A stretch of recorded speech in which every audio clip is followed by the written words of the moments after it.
নিঃস্ব অবস্থায় কি দোয়া করতে পারেন একজন মানুষ, এই দোয়াটা শিখে নেন, ইনশাআল্লাহ আপনার জীবনের সমস্ত সংকট কেটে যাবে।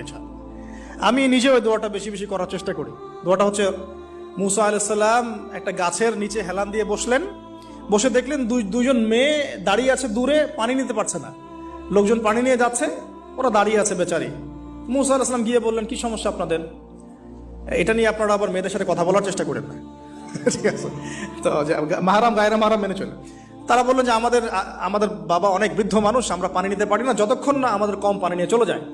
মুসা আলাইহিস সালাম তো একটু বললাম না, ফিজিক্যালি খুব স্ট্রং ছিলেন, থাকে না বডি বিল্ডার, সামনে গিয়ে কথা বলে সরো পানি নিতে দাও, তখন মানুষ একটু মূল্যায়ন করে না।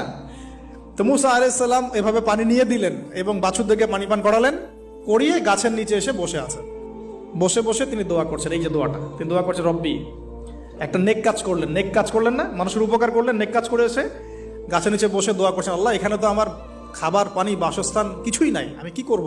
রব্বি ইন্নি লিমা আনজালতা ইলাইয়া মিন খায়রিন ফাকির, রব্বি ইন্নি লিমা আনজালতা ইলাইয়া মিন খায়রিন ফাকির। আবার বলেন, রব্বি ইন্নি লিমা আনজালতা ইলাইয়া মিন খায়রিন ফাকির। অর্থ হচ্ছে, হে আল্লাহ, তুমি তোমার পক্ষ থেকে আমার উপরে যে নেয়ামতগুলো দিবে, আমি এর জন্য ফকির হয়ে